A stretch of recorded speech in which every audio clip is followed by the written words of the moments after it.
नमस्कार दोस्तों, आप सभी का स्वागत है। राजा की दो बदसूरत और मूर्ख बेटियों की कहानी। एक राजा था, उसकी दो बेटियां थीं, चंद्रकांता और सूर्यकांता। दोनों ही बदसूरत और मूर्ख थी। दोनों विवाह योग्य हुई तो राजा ने उनके लिए वर ढूंढना शुरू कर दिए। राजकुमारियों को मूर्खता के चर्चे दूर दूर तक फैल चुके थे। जिससे भी राजा बात करता वे रिश्ते के लिए मना कर देते। रात दिन इसी चिंता में घुलकर राजा बीमार हो गया। एक रात राजा अपने बिस्तर पर लेटा हुआ इसी विषय में सोच रहा था कि उसके पास एक बूढ़ा व्यक्ति आया। बोला, राजन किस सोच में डूबे हो?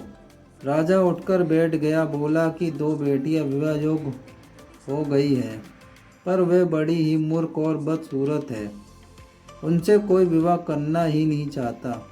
मुझे उन्हीं की चिंता है। बूढ़ा बोला, उनको मैं पलक झपकते ही बुद्धिमती एवं सुंदर बना सकता हूँ, पर इसके बदले तुम्हें एक वादा करना होगा। राजा तो यही चाहता था, तुरंत तैयार हो गया। बूढ़ा बोला, सुनो, मैं आज ही अपना काम कर दूंगा, पर आज से ठीक 10 दिन बाद जब तुम सुबह सोकर उठोगे और जिस चीज़ को सबसे पहले हाथ लगाओगे वो मुझे देनी होगी। राजा ने सोचा, इसमें कौन सी बड़ी बात है, मैं किसी भी छोटी मोटी चीज़ को छूकर इसे दे दूंगा। बोला, ठीक है, तुम अपना काम करो। राजा के हाँ कहते ही बूढ़ा वहाँ से गायब हो गया। कुछ देर बाद राजा को नींद आ गई। सुबह जब राजा सोकर उठा तो उसने देखा दोनों राजकुमारियों का तो मानो रूप ही बदल गया था। वे दोनों ही अति सुंदर दिखाई दे रही थी।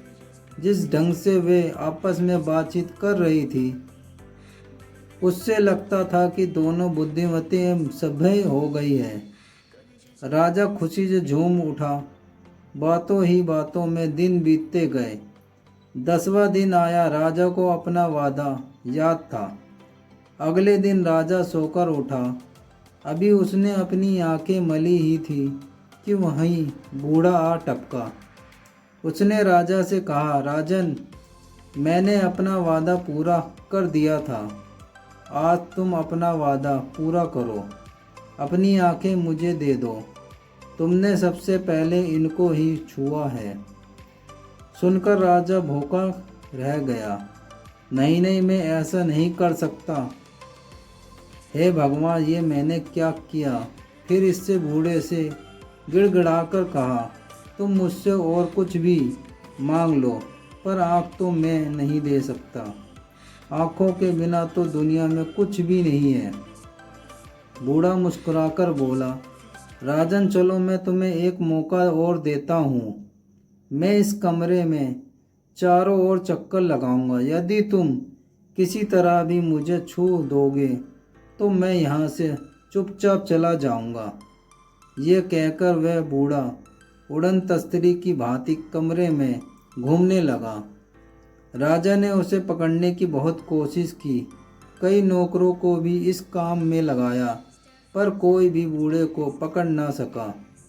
दोनों राजकुमारियां भी तब तक वहां आ पहुंची थी।